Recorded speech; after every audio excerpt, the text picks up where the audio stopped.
In the heart of New York City lived a billionaire named Jonathan Hale, a man known worldwide for his tech empire, his luxury lifestyle, and his picture-perfect public image.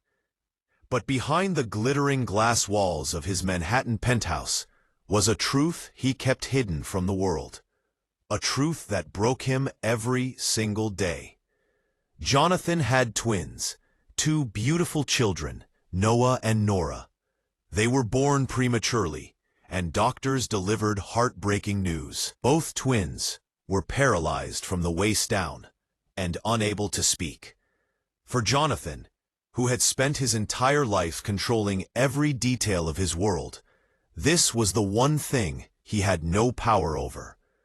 Their mother, overwhelmed by fear and pressure, left when the twins turned 1. Jonathan was left completely alone, a billionaire with everything, except hope. Every morning, Jonathan sat between their small hospital beds, watching the tiny hands that couldn't grip and the little mouths that couldn't form words. Yet their eyes sparkled with a silent message he couldn't understand. He hired the best doctors money could buy. Therapists flew in from different countries. Machines worth millions filled the children's room, but nothing changed. One night, frustrated and exhausted, he whispered, "Why can't I fix this? I can fix companies. I can fix global problems. Why can't I fix my own children?" Then Noah gently touched his father's sleeve with 2 trembling fingers, as if he understood. Jonathan broke down for the first time in years. While searching for a new in-home caregiver, Jonathan met a woman named Emily Carter. She was simple, warm, and had none of the fancy degrees that previous therapists carried. Yet she had something they didn't: patience, empathy, heart. Emily said softly, "I can't promise miracles, but I can promise love. And sometimes love teaches the body what science can't." Jonathan wasn't convinced, but something in her voice made him give her a chance. And that one chance changed everything. Emily didn't treat the twins like fragile glass. She talked to them, sang to them, read stories, and celebrated every tiny movement, even the ones doctors said meant nothing.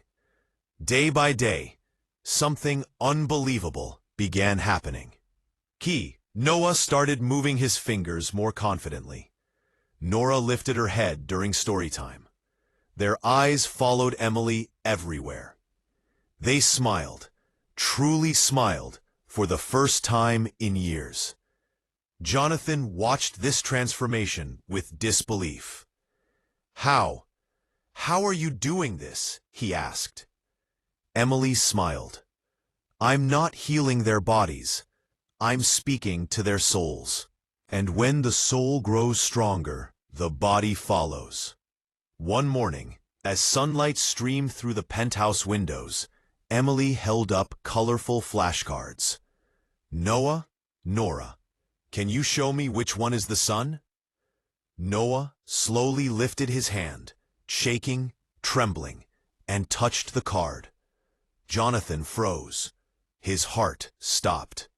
Nora followed, pressing her tiny palm against the card with all the strength she had. Jonathan's eyes filled with tears. But the real miracle came next. Nora opened her mouth, struggling, pushing, fighting. And a small sound escaped. A whisper. A breath. "Soon." Jonathan fell to his knees, crying. Emily covered her mouth in shock. After years of silence, his daughter had spoken her first word. Therapists confirmed what they once believed impossible. The twins' neurological responses were improving. Their limbs, once stiff and rigid, began showing signs of strength. Jonathan realized something life-changing. Money could buy equipment, but it couldn't buy love, devotion, and human connection. He hired Emily permanently, not as an employee, but as a part of the family.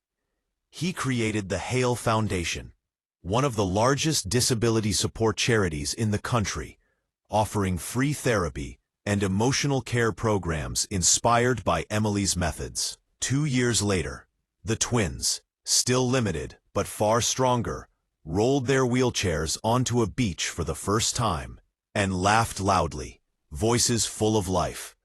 Jonathan whispered, "You two didn't just learn to speak, you taught me to listen." And so, a billionaire's life changed forever.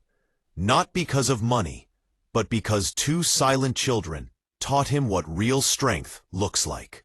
And because one woman believed that love is the greatest therapy of all.